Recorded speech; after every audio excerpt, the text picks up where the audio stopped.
Assalamualaikum, nama saya Mawadah binti Muhammad Azmir, nama matrik F1137. Hari ini kumpulan saya akan membentangkan berkaitan topik 2 iaitu Information System and Accounting dan topik 5 iaitu Information Technology Control. For my part, I will be presenting about the introduction for database and the elements of database. So let's go through one by one. First slide kita ada introduction to database.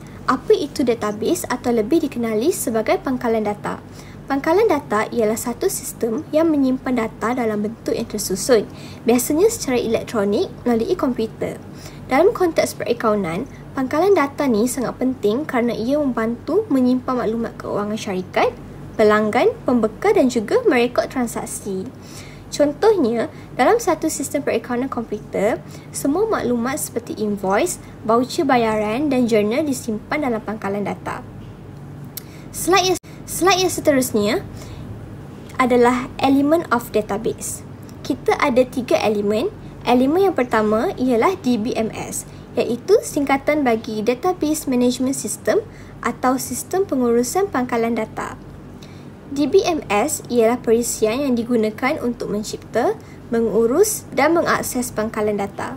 Contoh DBMS yang popular termasuk MySQL, Oracle dan Microsoft SQL Server.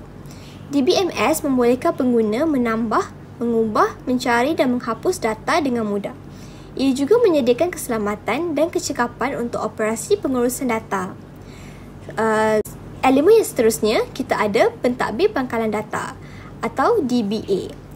DBMS dikenali oleh seorang pentadbir pangkalan data atau dalam bahasa Inggeris dipanggil Database Administrator. DBA ni bertanggungjawab untuk mengurus keseluruhan sistem pangkalan data. Tugas mereka termasuk memastikan data selamat daripada pencerobohan, membuat sandaran data dan menyelesaikan isu prestasi sistem. DBA juga memastikan hanya pengguna yang sah sahaja boleh mengakses data yang sensitif.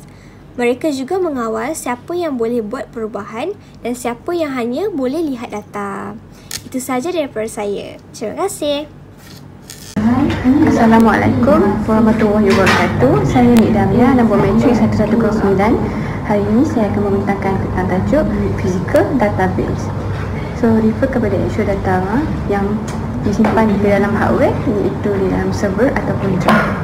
And input data file, dia mempunyai index dengan log. Dan semuanya dia managed by the DBMS to ensure the availability and reliability. So untuk slide seterusnya adalah tentang the example of database visualization. Example yang pertama adalah customer data management, yang kedua adalah account transaction, contoh yang ketiga adalah loan record, dan keempat ATM online, dan contoh yang terakhir adalah banking login. Untuk slide ini pula saya akan terangkan tentang data management system control. Data management system control adalah mechanism and tools ensuring data and integrity, security and availability. And part of DBMS functionalities include user control, backup and encryption. Hello, I am Afifi Alaminti Abdullah and I'll be explaining about access control. Access control is determine who can access or modify data. Example, admin or normal user roles.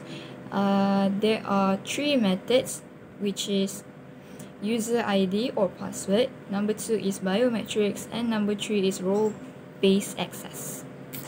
Like this, I'm going to explain about backup control. Backup control is regular copying data to avoid loss, supports recovery in case of system failure. There are 3 types of backup control, which is full backup, incremental and cloud-based. Examples of the backup control is daily backup of accounting database. And the last is conclusion. The conclusion is databases are core to accounting of information system. TBMS and controls ensure data is reliable, secure and available. Proper management boosts efficiency in accounting operations. That's all from us. Thank you.